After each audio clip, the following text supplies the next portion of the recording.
जय राधा माधवा कुंज बिहारी, जय गोपी जन वल्लभा गिरिवर धारी, जय गोपी जन वल्लभा गिरिवर धारी।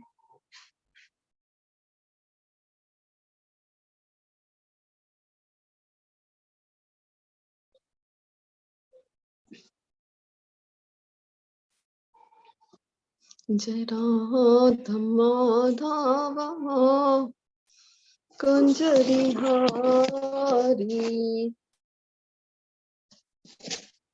हरे कृष्ण, खूब खूब स्वागत है तमारा बधानो हृदयपूर्वक श्री श्री राधा गोविंद टेम्पल इस्कोन नंतुर मंगलुरुना वतीथी आज ज्ञान यज्ञ चाली रह्यो छे અને આજે આપણે જઈ રહ્યા છે અધ્યાય 5 ની ચર્ચા કરવા માટે।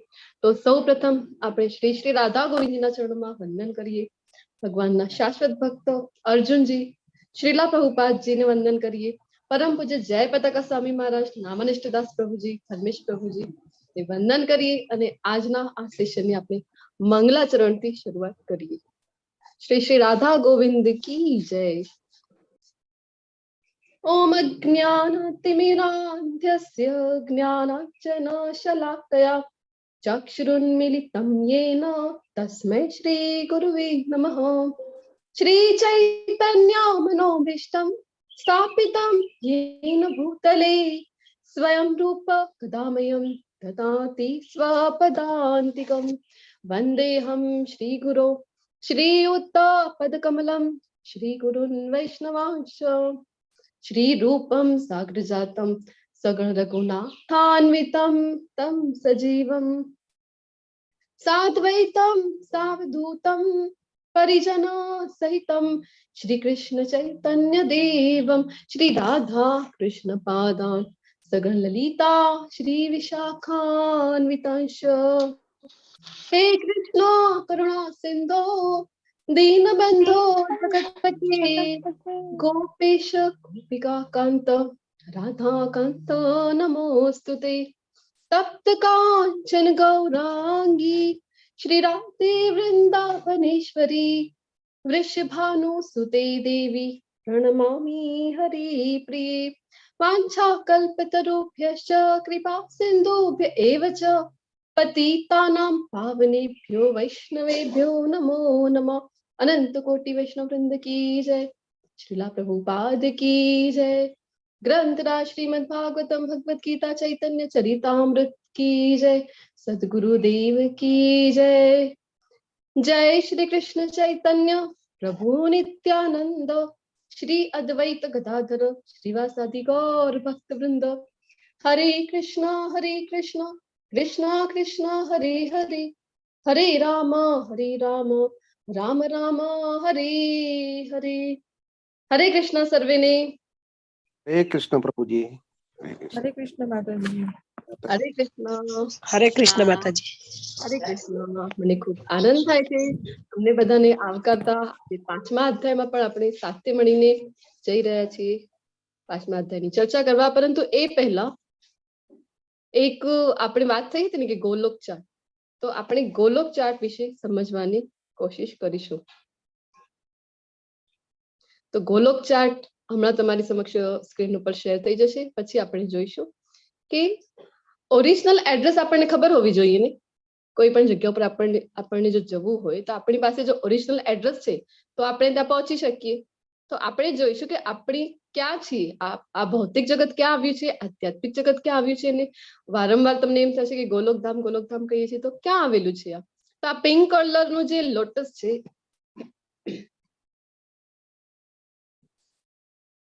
हरे कृष्ण, स्क्रीन नानी देखाई रही है प्रभुजी।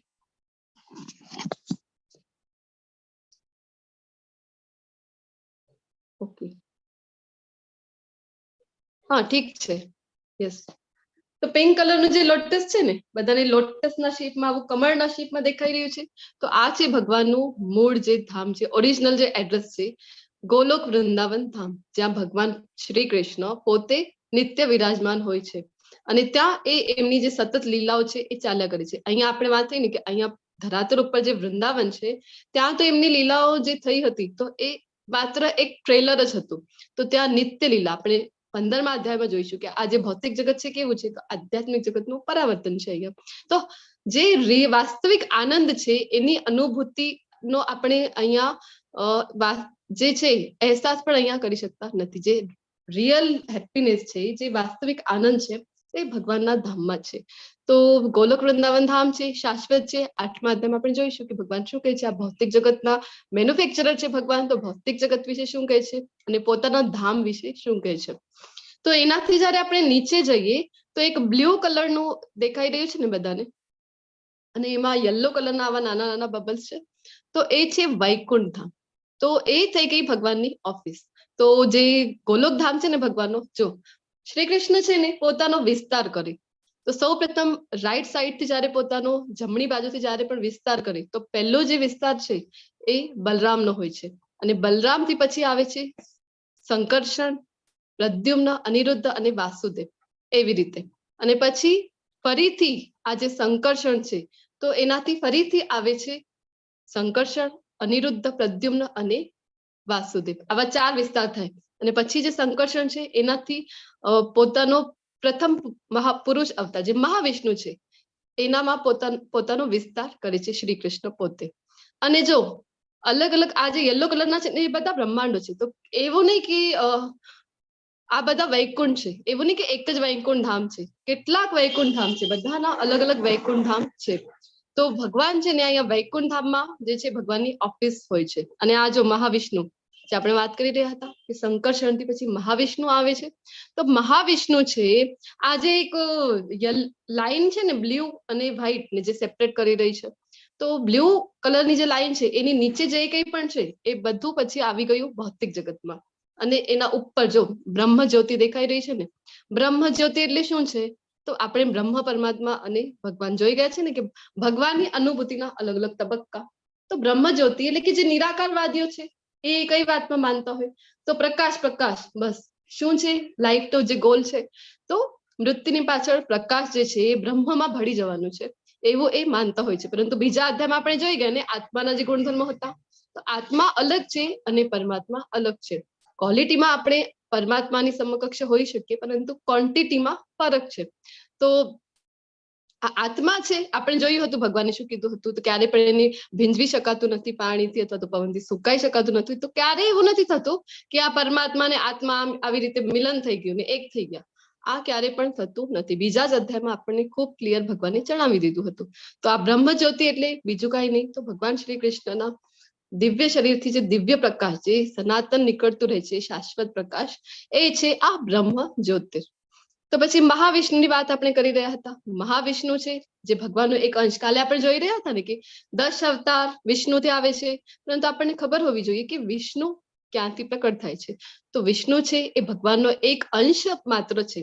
તો ભગવાન પોતાના અંશથી જો કેટલા બધા અસંખ્ય બ્રહ્માંડોની ઉત્પત્તિ કરી શકે છે. કેવી રીતે, તો આ જે મહાવિષ્ણુ છે એને કારણોદકશાહી વિષ્ણુ પણ કહેવામાં આવે છે. બધા કારણોના કારણ છે તો કારણોદકશાહી વિષ્ણુ પણ કહે છે. તો આજે મહાવિષ્ણુ છે એ જયારે શ્વાસ ઉચ્છ્વાસ કરે ને, જયારે બ્રીથ છે એક્ઝેલ કરે તો શું થાય છે, એમના જેટલા પણ આ રોમકૂપો છે, અસંખ્ય રોમકૂપો, તો એનાથી અસંખ્ય બ્રહ્માંડોની રચના થયા કરે છે. અને પછી તો જયારે શ્વાસ અંદર લઈ લે છે, ઇન્હેલ કરી લે છે બ્રેથ, ત્યારે શું થાય છે, તો જેટલા પણ બ્રહ્માંડો હતા ને જે પ્રકટ થયા તો એ બધા ફરીથી એમનામાં વિલીન થઈ જાય છે. તો એક નહીં હવે અસંખ્ય બ્રહ્માંડો છે, જેટલા પણ રોમકૂપો છે મહાવિષ્ણુના એટલા બ્રહ્માંડો છે. હવે આપણે મોડર્ન સાયન્સમાં પણ જોઈ રહ્યા છીએ ને કે એ પણ માની રહ્યા છે કે એક ગેલેક્સી નથી, પરંતુ એ ક્યારે પણ આ વાત સુધી પહોંચી શકાશે નહીં એમ નથી, કારણ કે એટલી ટેકનોલોજી તો આપણી ડેવલપ થયેલી જ નથી.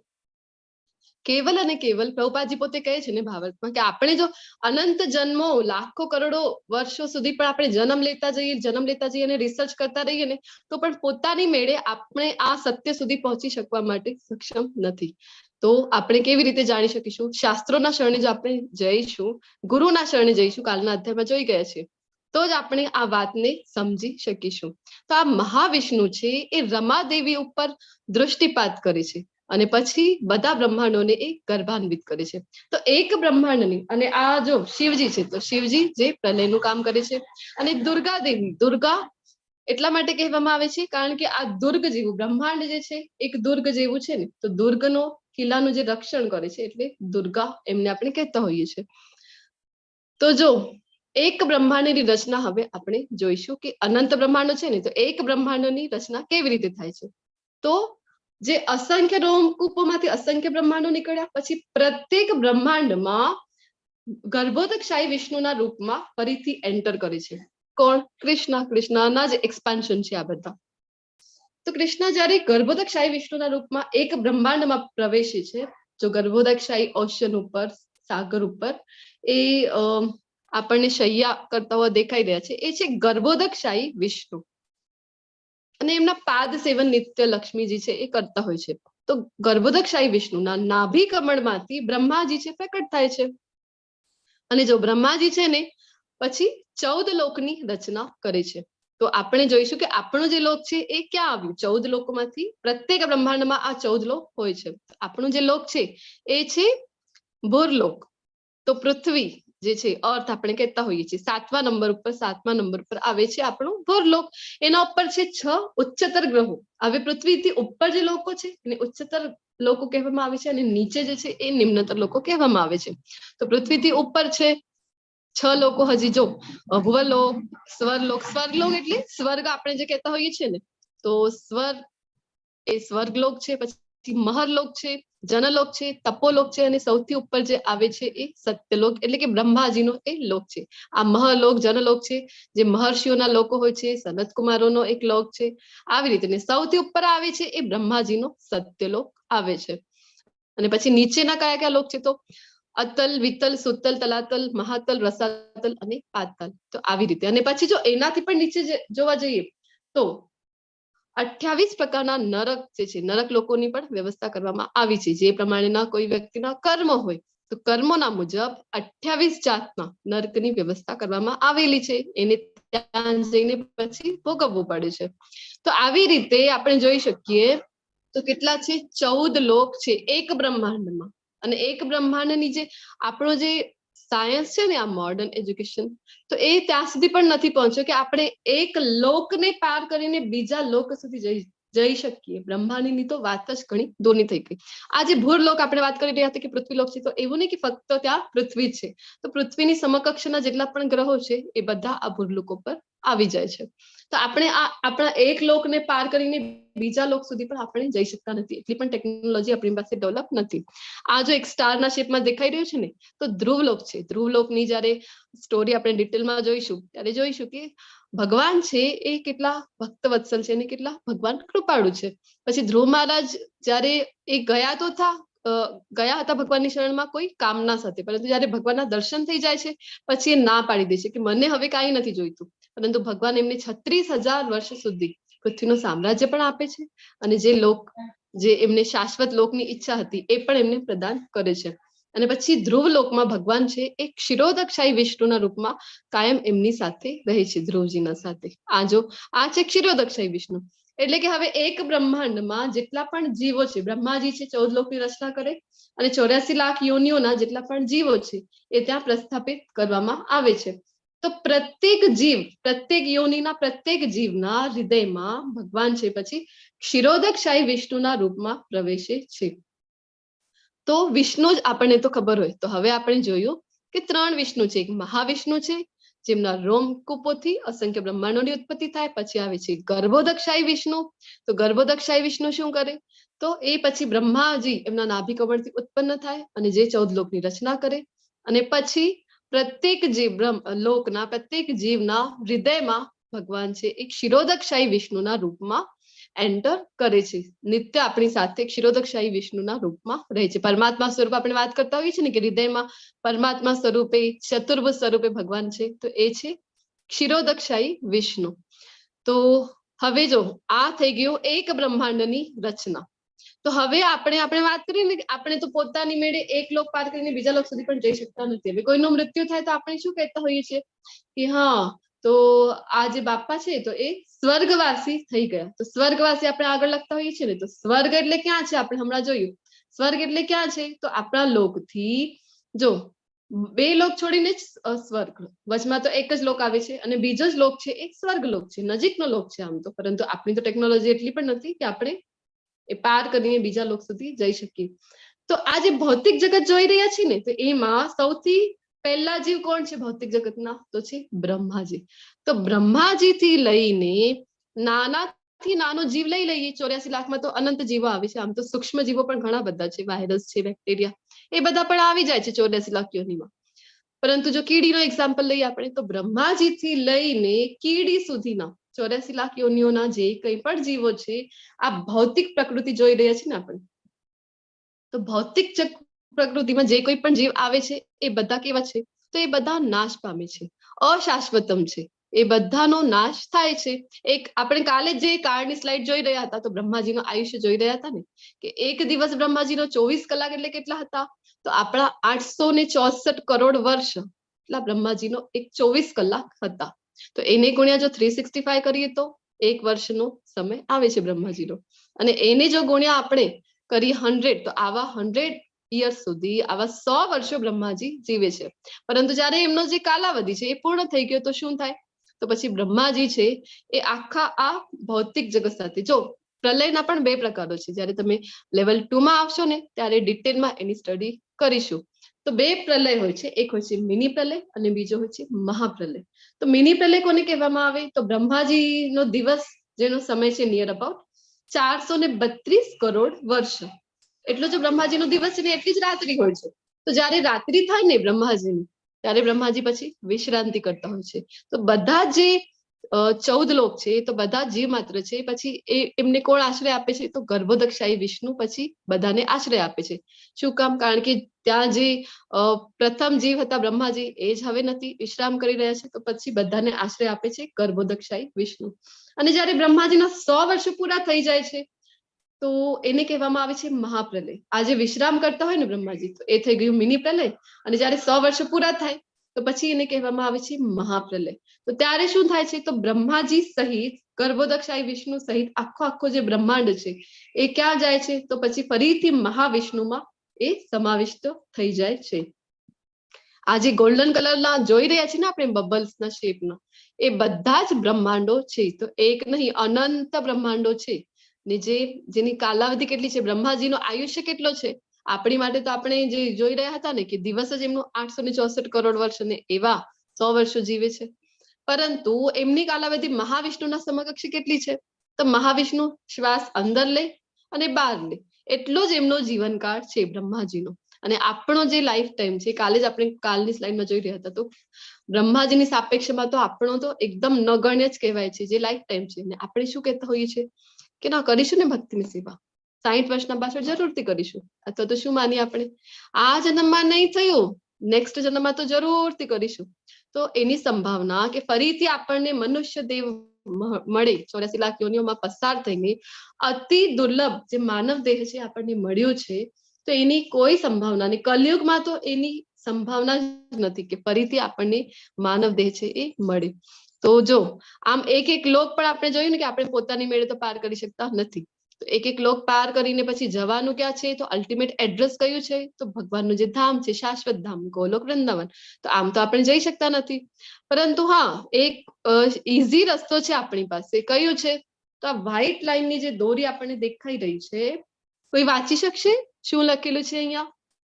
આ જે વ્હાઈટ કલરની દોરી છે, જે છેક આપણે જ્યાં છીએ ભૂરલોકમાં, ત્યાંથી લઈને છેક ભગવાનના ધામ સુધી લઈ જઈ શકે છે. શું લખેલું છે? હરે હરે કૃષ્ણ કૃષ્ણ મહામંત્ર. હરે રામ હરે રામ રામ રામ હરે હરે રામ હરે રામ રામ હરે હરે. તો આ દોરીને પકડીને રાખીશું ને, તો આપણે ભગવાનના ધામ સુધી ડાયરેક્ટ, એવું નહીં કે એક લોક પાર કરીને જવાનું છે ને પછી ભગવાનના ધામમાં જઈ શકીશું, એવું નહીં. ડાયરેક્ટ આપણને ભગવાનના ધામ સુધી એ પહોંચાડી શકે છે. જે આ વ્હાઈટ કલરની દોરી એટલે કે મહામંત્ર છે, એ એટલો શક્તિશાળી છે. ચૈતન્ય મહાપ્રભુ જે પોતે કૃષ્ણ છે, એ જયારે આવે છે ત્યારે અત્યંત કૃપાલુ અવતારમાં આવે છે ને આપણને આ મંત્ર આપી જાય છે. તો આ જે બ્લુ કલરનું આપણે વાત કરી રહ્યા હતા બ્રહ્માંડ છે, બધા ત્યાં વૈકુંઠ લોકો છે, અલગ અલગ જાતના વૈકુંઠો ત્યાં છે, તો ભગવાનની ઓફિસ ત્યાં ભરાય છે. તો જો કોઈ પ્રધાનમંત્રી હોય તો પ્રધાનમંત્રી છે પોતાના ઘરમાં કેવી રીતે હોય અને ઓફિસમાં કેવી રીતે હોય. તો શ્રીમદ ભાગવતમના વર્ગોમાં જો તમે આવતા હો તો એક એક્ઝામ્પલ ધર્મેશ પ્રભુજી આપતા હોય છે ને, કોઈ દેશનું નામ એકચ્યુઅલી ભૂલી ગઈ છું, તો ત્યાંના જે પ્રધાનમંત્રી છે તો શું કરતા હોય છે, તો પોતાના પૌત્રને શું કરતા હોય, તો ઘોડો રમાડતા હોય છે ને. તો એવી રીતે પોતાના ઘરમાં જયારે હોય ભગવાન કૃષ્ણ, ત્યારે એ લીલાઓ કરતા હોય પોતાના મિત્રો સાથે, માતા સાથે. અને અહીંયા આ તો ઓફિસ છે ભગવાનની, તો ઓફિસમાં કોઈ આવે, પ્રધાનમંત્રી ઓફિસમાં આવે તો કેવી રીતે આવશે, તો એનો જે ગેટઅપ છે એ ટોટલી ચેન્જ થઈ જશે ને, તો સૂટ બૂટ પહેરીને. તો એવી રીતે આ ભગવાનની ઓફિસ છે. અને અહીંયા બધા અલગ અલગ જે ભૌતિક જગત છે, જો જેટલા બ્રહ્માંડ છે ને, તો બધા જ બ્રહ્માંડોના બ્રહ્માજી, વિષ્ણુજી અને શિવજી એ અલગ અલગ છે. તો એ બધાની ત્યાં ઓફિસ ભરાય છે. ક્યાં? તો આ વૈકુંઠ ધામમાં. અને એમને પૂછવામાં આવે છે, તો બ્રહ્માજી બતાવો હવે નેક્સ્ટ જે સર્જનનું કાર્ય છે એ ક્યારે થવાનું છે, અથવા તો શિવજી પ્રલય ક્યારે કરવાના છો, તમારા બ્રહ્માંડમાં કઈ વસ્તુની જરૂર છે, બધા દેવી દેવતાઓ છે કાર્ય વ્યવસ્થિત કરી રહ્યા છે. તો આવી જે ઓફિસો છે એ ભરાય છે અહીંયા જે વૈકુંઠ ધામ છે ત્યાં. તો અહીંયા બધા ભગવાનને એક જ ભાવમાં ભજી શકે છે. અહીંયા ભગવાન છે બોસ છે ને, તો કયા ભાવમાં, તો બધા ત્યાં ભગવાન સામે હાથ જોડીને દાસ્ય ભાવમાં જ બધા અહીંયા ભગવાનની સમક્ષ હોય છે. તો એક વખતની ઘટના આવે છે, જયારે બ્રહ્માજી છે, તો બ્રહ્માજી જાય છે દ્વારિકામાં ભગવાનને મળવા માટે. અને ત્યાં દ્વારપાલ હોય, તો દ્વારપાલને જઈને કહે છે બ્રહ્માજી કે મને મળવું છે દ્વારિકાધીશથી. તો દ્વારપાલ અંદર જાય ને પછી બહાર આવીને પૂછે છે કે તમે કયા બ્રહ્માજી છો. તો પછી બ્રહ્માજીને તો સવાલ થાય છે, કયા બ્રહ્માજી એટલે, મેં તો રચના કરી છે, 14 લોકની રચના કરી છે, મને પૂછો છો કયા બ્રહ્માજી. પછી કેવી રીતે એમને એન્ટ્રી મળી જાય છે, અને જયારે અંદર જાય તો મોટો એવો હોલ હોય છે, અને એમને અવાજો આવતા હોય છે, ટિંગ ટિંગ એવા અવાજો આવતા હોય છે. તો પછી એ જઈને જોઈ છે, તો એમને ત્યારે એમને ખબર પડે છે કે આવાજ ક્યાંથી આવી રહ્યો છે. તો કેટલાક તો ત્યાં બ્રહ્માજીઓ હતા, અલગ અલગ બ્રહ્માંડના અલગ અલગ બ્રહ્માજી હતા. હવે આપણા જે બ્રહ્માંડના બ્રહ્માજી છે એ કેવા છે, ચતુર્મુખી છે, 4 મુખ વાળા છે. અને અલગ અલગ બ્રહ્માંડના અલગ અલગ, કોઈ 8 માથા વાળા હતા, કોઈ 10 માથા વાળા, 50 માથા વાળા, 100 માથા વાળા, આવા પણ બ્રહ્માજી ત્યાં હતા. તો બધા શું કરી રહ્યા હતા, તો ભગવાનને સાષ્ટાંગ નમન કરી રહ્યા હતા, જેનાથી એમનો જે મુકુટ છે એ ફર્શ ઉપર એ પછી જયારે અડે છે તો ત્યારે ટિંગ ટિંગ એવો અવાજ ત્યારે આવે છે. ત્યારે બ્રહ્માજીને ખબર પડે છે કે અસંખ્ય બ્રહ્માંડો છે, અસંખ્ય બ્રહ્માજી છે. તો આવી રીતે આ જે છે તો ભગવાન વૈકુંઠ ધામમાં સભા લેતા હોય છે. હવે બ્રહ્માજી, શિવજી અને વિષ્ણુજી તો એ શું થયા, તો ભગવાનના જ એક ગુણાવતાર છે. તો વિષ્ણુજી છે તો સત્વગુણ, સત્વગુણના એ અધિષ્ઠાતા છે, અને રજોગુણના બ્રહ્માજી, અને તમોગુણનો જે ડિપાર્ટમેન્ટ છે એ શિવજીને આપેલું છે. સૌથી અઘરું જે કામ છે એ ભગવાનની સેવામાં શિવજી સ્વીકાર કરે છે. કયું કામ, તો જે તમો ગુણી લોકો છે એ લોકોનો ઉદ્ધાર કેવી રીતે થાય, તો પછી શિવજી છે એ એમનો ઉદ્ધાર કરાવે છે. અને આશુતોષ છે એટલે જલ્દી પ્રસન્ન થઈ જાય અને બધાની મનોકામના છે એ જલ્દી પૂરી કરી દે છે. તો આપણે સમજવાની જરૂર છે કે બ્રહ્માજી, શિવજી અને વિષ્ણુજી કોણ છે, તો ભગવાનના જ એક ગુણાવતાર છે. અને ઉપર આપણે જોઈ રહ્યા છીએ ને કે એક જે બ્લુ લાઈન ડિવાઈડ કરી રહી છે, તો ઉપર જે છે તો સદાશિવ લોક ત્યાં આવે છે. ત્યાં જે આધ્યાત્મિક જગતના શિવજી જે નિત્ય રહે છે, પણ આપણને સમજવું જોઈએ કે એ શિવજી કોણ છે, તો વિષ્ણુના જ એ અંશ છે, જે સદાશિવ લોકના શિવજી છે એ. તો અહીંયા પ્રત્યેક બ્રહ્માંડના બ્રહ્માજી, વિષ્ણુજી અને શિવજી અલગ અલગ હોય છે. અને હવે જો તમને એમ થશે કે આ આખો ક્યાંથી લઈ આવ્યા છે, આ ગોલોક ચાર્ટ ને ક્યાંથી, આ તો કોન્સેપ્ટ જ નવું લાગે છે, ક્યારે સાંભળેલું નથી લાગતું.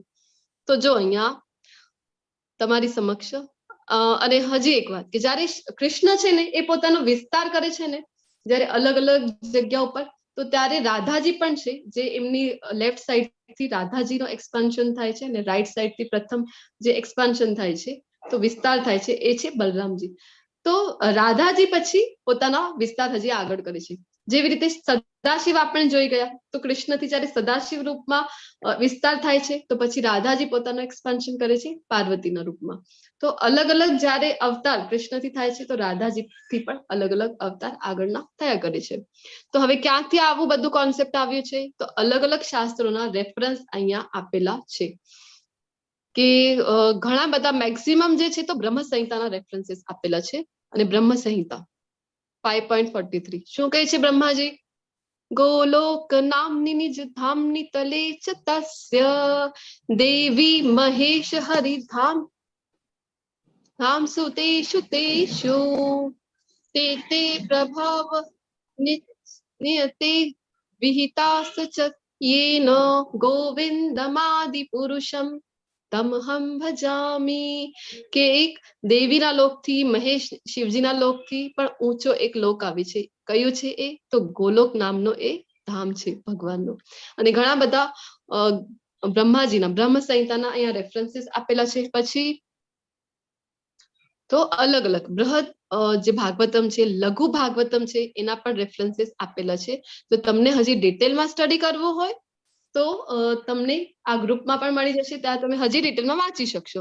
તો જો જ્યારે આપણે જોઈ રહ્યા હતા ને ગોલોક ચાર્ટમાં, તો આધ્યાત્મિક જગત શરૂ થાય છે ને પછી વૈકુંઠ અને ભગવાનનો જે ધામ છે ગોલોક ધામ, તો એની ઉપર જો તમે ધ્યાનથી વાંચ્યું હોય ને તો ત્યાં અલગ અલગ જે ધામ છે ભગવાનના, જે ત્યાં આપણને લાગે કે અયોધ્યા ધામ છે, પછી તો દ્વારિકા ધામ છે, મથુરા નગરી છે, એ બધા ધામ જે છે ભગવાનના આધ્યાત્મિક જગતમાં પણ છે. શું કામ? તો આપણું જે આ જગત છે ભૌતિક જગત, તો 15મા અધ્યાયમાં ભગવાન કહે છે ને કે એ જે છે તો પરાવર્તન છે આધ્યાત્મિક જગતનું. જો મથુરા છે, જગન્નાથપુરી છે, દ્વારિકા છે, આ બધા જ ધામ, અયોધ્યા નગરી છે, આ બધા જ ધામ છે ત્યાં આધ્યાત્મિક જગતમાં પણ છે. તો અહીંયા આપણે ત્યાં એનું રિફ્લેક્શન માત્ર છે. તો અલગ અલગ જે શાસ્ત્રોક્ત રેફરન્સીસ અહીંયા આપેલા છે, જેનાથી આપણે સમજી શકીએ. પ્રભુપાદજી જ્યારે વર્ણન કરતા હતા તો એમના શિષ્ય આપણે વાત કરી હતી ને, તો પછી એ સુંદર મજાના ચાર્ટના રૂપમાં બધા શાસ્ત્રોના સંદર્ભ લઈને પછી સુંદર મજાના ચાર્ટના રૂપમાં આપણને આપ્યું છે, જેનાથી આપણે ઇઝીલી એને અન્ડરસ્ટેન્ડ કરી શકીએ. તો તમને મળી જશે ત્યાં. તમે બધા જ જો ઇન્કાર્નેશન 4 વાત કરી રહ્યા હતા ને કે સંકર્ષણ, વાસુદેવ, પ્રદ્યુમ્ન, અનિરુદ્ધ, તો બધાના નામો એમાં આપેલા છે. અને હજી ડિટેલમાં પણ તમે એનો અભ્યાસ કરી શકશો. અને 7 જે ખંડ છે, 7 ખંડ છે અને 7 મહાસાગર છે, એની પણ વાત આપણે સાંભળતા હોઈએ છીએ ને, તો અહીંયા જો એ પણ બતાવવામાં આવેલું છે. તો મધ્યમાં જે આપેલું છે એ કયું છે? તો સુમેરુ પર્વત છે. તો કાલ આપણે જોઈ રહ્યા હતા કે માળા કેવી રીતે કરવાની, તો આપણે વાત થઈ હતી કે સુમેરુ મણકો જ્યારે આવે છે તો એને ક્યારે પણ ક્રોસ કરવાનો નથી. જ્યાં સુમેરુ મણકો આવે ત્યાંથી નેક્સ્ટ માળા જો કરવી હોય એક કરતા વધારે, તો આપણે માળાને ટર્ન કરી દેતા હોઈએ છીએ. શું કામ? કારણ કે આ જે સુમેરુ પર્વત છે એ ભગવાનને એ રિપ્રેઝન્ટ કરે છે. તો એટલા માટે સુમેરુ પર્વત છે તો એને રિપ્રેઝન્ટ કરે છે આ સુમેરુ મણકો. તો એને આપણે ક્યારે પણ ક્રોસ કરતા નથી. અને જ્યારે 108 મણકા વાળી એક માળા જ્યારે આપણે કમ્પ્લીટ કરતા હોઈએ છીએ ત્યારે આ સુમેરુ જે પર્વત છે એની આપણે પ્રદક્ષિણા કરી છે એવું માનવામાં આવે છે, જ્યારે એક માળાનો જપ આપણે કરતા હોઈએ છીએ ત્યારે. તો જો જંબુદ્વીપ છે એની પહેલા જે દ્વીપ ચાલુ થાય છે, પછી ફરીથી મહાસાગર આવે, પછી ફરીથી દ્વીપ. તો જંબુદ્વીપ આપણે બધાએ નામ સાંભળેલું છે ને. રામાયણ આપણે બધા જોઈ રહ્યા હતા ત્યારે રામાયણમાં આ લવ ની કુશ જ્યારે આવે છે ત્યારે ગીત છે ને, જંબુદ્વીપે ભરત ખંડે આર્યાવર્તે ભારત વર્ષે. તો આ જંબુદ્વીપ છે સુમેરુ મણકાના પાછળ જે ચાલુ થાય છે. અને પછી અલગ અલગ પછી ત્યાં ખંડ આવે છે, જેમાંથી એક ભારત ખંડ છે. તો આવી રીતે ભાગવતમમાં ઉલ્લેખ છે અને ઘણા બધા શાસ્ત્રોમાં એનો ઉલ્લેખ આપણને જોવા મળે છે. તો આમ તો ગોલોક ચાર્ટની જો આપણે ડિટેલ સ્ટડી કરીએ તો ઘણો બધો સમયમાં જાય છે. અહીંયા આપણે શોર્ટમાં જોઈશું. શું કામ? જેનાથી આપણને ખબર પડે કે આપણું ઓરિજિનલ જે એડ્રેસ છે એ કયું છે, આપણે ક્યાં અવસ્થિત છીએ અને જવાનું આપણને ક્યાં છે. જો આપણને ખબર હોય તો પછી આપણે એના માટે પ્રયત્ન કરીએ ને. જો આપણે 14 લોકમાં ક્યાં આવીએ છીએ, આપણે જો ભગવાનનું ધામ ક્યાં છે, શાશ્વત ધામ, અને આપણે બધા તો 14 લોકમાં પણ એક ભૂરલોક છે, એમાં પણ ઘણા બધા ગ્રહો છે, જેમાંથી એક પૃથ્વી નામના ગ્રહ ઉપર આપણે છીએ. અને ક્યાં આવીએ છીએ એમાંથી પણ એક દેશના, એક પર્ટિક્યુલર સ્ટેટના, એક નાનકડા ગામમાંથી આપણે બધા આવીએ છીએ. તો આપણી કોઈ પણ, આપણને તો એમાં પણ ઘમંડ હોય છે ને, હું એટલે કે કાંઈક છું, મિથ્યા અહંકારમાં આપણે બધા ડૂબેલા હોઈએ છીએ. તો આપણને ખબર પડે જ્યારે આપણે શાસ્ત્રોના શરણે જઈએ કે આપણને એક્ઝેક્ટલી આજે માનવ જીવન છે એ શું કામ મળ્યું છે અને એને સાર્થક આપણને કેવી રીતે કરવાનું છે. તો ખૂબ ખૂબ ધન્યવાદ અમરીશ પ્રભુજી શેર કરવા બદલ. હવે આપણે આજના અધ્યાયની શરૂઆત કરીશું. અધ્યાય 5. હવે આ ગોલોક ચાર્ટ છે એ સમજવું ખૂબ જરૂરી છે, જેનાથી આપણને ખબર પડે. હરે કૃષ્ણ. તો કર્મયોગ એક આપણે જોઈ ગયા છે કે એક કર્મયોગ ત્રીજો અધ્યાય હતો એ આવી ગયું છે. હવે આ ફરીથી કર્મયોગ, કાલ દિવ્ય જ્ઞાન આપ્યું ને ભગવાને, હવે ફરીથી કર્મયોગ આવી રહ્યું છે, જે કૃષ્ણ ભાવના યુક્ત કર્મ છે. તો આપણે જોઈશું કે ડિફરન્સ શું છે બંને વચ્ચે. અધ્યાય 5 ની ઝાંખી તમારી સમક્ષ છે. સંન્યાસ કે કર્મયોગ, ફરીથી અર્જુનજી પ્રશ્ન પૂછી રહ્યા છે. કર્મયોગ સંન્યાસ કરતા સરળ છે એ ભગવાન જણાવવાના છે. નિષ્કામ કર્મ બંધનમાંથી મુક્ત કરે છે અને સર્વોચ્ચ પર, સુપ્રીમ પર્સનાલિટી ઓફ ગોડ હેડ એટલે કે કૃષ્ણ ઉપર જો ધ્યાન કેન્દ્રિત કરીએ તો મુક્તિ સુધી આપણે પહોંચી શકીએ. તો અર્જુનજીની ફરીથી મૂંઝવણ થઈ રહી છે. અધ્યાય 5 શ્લોક નંબર 1. અર્જુન ઉવાચ સંન્યાસમ કર્મણા કૃષ્ણ પુનર્યોગમ ચ શંસસી યચ્છ્રેય એતયોરેકમ તન્મે બ્રૂહિમ સુનિશ્ચિતમ. હવે જો ફરીથી અર્જુનજી છે શું કહી રહ્યા છે? યચ્છ્રેય એટલે કે શ્રેય વિશે ભગવાનને પૂછી રહ્યા છે કે જે મારા માટે શ્રેયસ્કર છે એ જણાવો. તો અર્જુન કહે છે કે હે કૃષ્ણ, આપે પહેલા મને કર્મનો ત્યાગ કરવા કહ્યું અને પછી ભક્તિપૂર્વક કર્મ કરવાનો આદેશ આપો છો. હવે આપ કૃપા કરીને નિશ્ચિત રૂપે મને કહેશો કે આ બંનેમાંથી કયું વધારે કલ્યાણકારી છે? ફરીથી અર્જુનજીને મૂંઝવણ થઈ રહી છે. શું કામ એમને આ મિસઅન્ડરસ્ટેન્ડિંગ થઈ ગઈ? તો જો બીજા અધ્યાયના શ્લોક નંબર 11 થી 30 સુધીમાં કૃષ્ણ દ્વારા કયું જ્ઞાન આપવામાં આવ્યું હતું કે આપણે શરીર નથી અને આપણે આત્મા છીએ. પછી તો શ્લોક નંબર 31 થી 37 સુધીમાં નિયત ફરજો તો આપણે ભજવવી જ જોઈએ. નિયત ફરજો વિશે ભગવાને જણાવ્યું હતું કે કરવા જ છે. અને 42 થી 45 બીજા જ અધ્યાયના તો ફળદાયી પ્રવૃત્તિઓને લીધે આત્માનું ફસાવવું, કેવી રીતે આત્મા છે એ ફસાઈ જાય છે.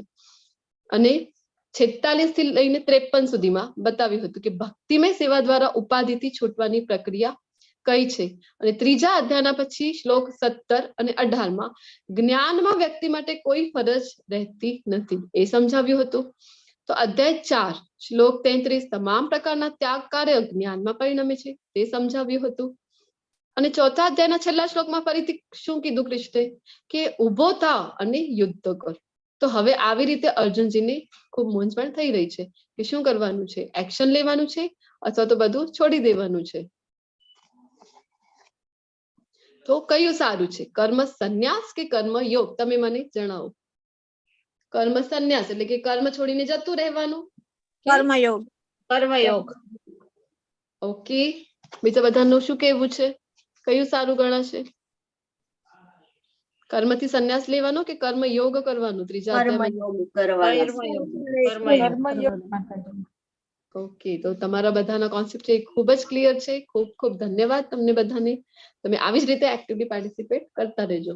તો આપણે વાત થઈ હતી ને કે બધું છોડીને જો ગુફામાં ચાલ્યા જઈએ, સંન્યાસ એટલે કે શું? તો બસ કર્મેન્દ્રિયોથી સંન્યાસ લઈ લીધું અને મનમાં ભગવાને કીધું હતું ને આવા વ્યક્તિ માટે કયું શબ્દ વાપર્યું હતું ભગવાને? મિથ્યાચારી.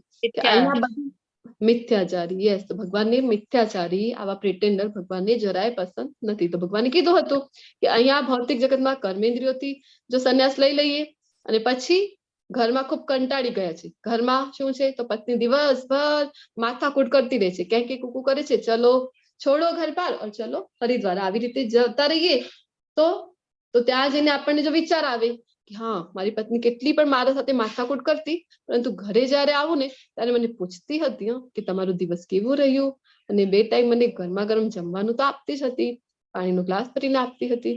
તો પછી તો ભગવાન કહે છે આ તો મિથ્યાચાર થયું. મનમાં તો તમારા આ જ ચિંતન છે સતત. તો સંન્યાસ લેવાનો હાયર પર્પઝ શું હોવું જોઈએ? આપણે જોયું ને કે સંન્યાસીનું કર્મ શું છે? તો એ જઈને વ્યક્તિઓને ઉઠાડવાનું કામ કરે છે, જગાડવાનું કામ કરે છે. સંન્યાસી છે એ. તો એના કરતા ભગવાન કહે છે કે કર્મજ યોગ જે આપણે કરતા હોઈએ છીએ નિત્ય કર્મ, આપણે વાત થઈ હતી ને કે કેવી રીતે કર્મયોગ કરી શકીએ છીએ, જે આપણો ડે ટુ ડે લાઈફ નું કામ છે એના સેન્ટરમાં કૃષ્ણને લઈ આવવાનું છે. અને અહીંયા જો એક પ્રભુજી છે શું કરી રહ્યા છે, બુક ડિસ્ટ્રીબ્યુશન કરી રહ્યા છે. તો આપણે જોઈ શકીએ કે જે વ્યક્તિ આપણને એમ થાય કે સંન્યાસ લીધેલું છે, સંન્યાસ શું કામ લેવાનું છે, તો પછી કઈ કામ ન કરવું પડે, ત્યાં જઈને પછી આરામથી બેસી જવાનું, ગુફામાં જઈને ઓમ આવી રીતે કરવાનું. તો નહીં, સંન્યાસીઓને માટે પણ ઘણું બધું કામ હોય છે. જો આપણે ઇસ્કોનના કોઈ પણ ડિવોટીઝને જોઈએ, બ્રહ્મચારીને આપણે જોઈ લઈએ ને, જે ટેમ્પલમાં રહેતા હોય, તો એમનું જે રૂટીન છે ને એટલું વ્યસ્ત હોય છે ને, સવારથી લઈને હમણાં જે ડિસેમ્બર જાન્યુઆરીનો મંથ જયારે જાય છે, મોક્ષદા એકાદશી જયારે આવે છે, તો ત્યારે બુક ડિસ્ટ્રીબ્યુશન નું કામ છે એ બધા ડિવોટીઝ કરતા હોય છે. તો સવારથી નીકળી જતા હોય છે બુક ડિસ્ટ્રીબ્યુશન માટે, ભગવદ ગીતાનું ડિસ્ટ્રીબ્યુશન કરતા હોય છે, તો રાત્રિ સુધી ખૂબ જ વ્યસ્ત હોય છે જે ભગવાનના ભક્ત હોય છે. તો ભગવાન માટે કર્મ કરવું એ વધારે સારું છે. પછી શ્લોક નંબર 2 માં ભગવાન કેવી રીતે શંકા દૂર કરે છે એ આપણે જોઈશું. શ્રી ભગવાન ઉવાચ સંન્યાસ કર્મ યોગસ્ય નિશ્રેયસકરાબુભો તયોસ્તુ કર્મ સંન્યાસાત કર્મયોગો વિશિષ્યતે. પૂર્ણ પુરુષોત્તમ પરમેશ્વર ઉત્તર આપતા કહ્યું, મુક્તિ માટે તો કર્મનો ત્યાગ અને ભક્તિયુક્ત કર્મ બંને ઉત્તમ છે, પરંતુ આ બંને પૈકી કર્મના પરિત્યાગ કરતા ભક્તિયુક્ત કર્મ શ્રેષ્ઠ છે. ભગવાન પોતાનું અહીંયા કન્ક્લુઝન આપી દે છે ને કે મુક્તિ જો જોઈતી હોય, મુક્તિ એનાથી તો જન્મ મૃત્યુથી મુક્તિ જોઈતી હોય તો બંને માર્ગ છે એ તમે કરી શકો છો, પરંતુ ભગવાન કહે છે ને કે શ્રેષ્ઠ કયું છે, તો ભક્તિયુક્ત કર્મ કરવું એ વધારે શ્રેષ્ઠ છે. તો અહીંયા આપણને કોના દર્શન થઈ રહ્યા છે? હરે કૃષ્ણ. પ્રભુપાદ છે, પ્રભુપાદ. જેમની અસીમ કૃપાથી આ ભગવદ ગીતાની ચર્ચા આપણે એકબીજા સાથે હમણાં કરી રહ્યા છીએ.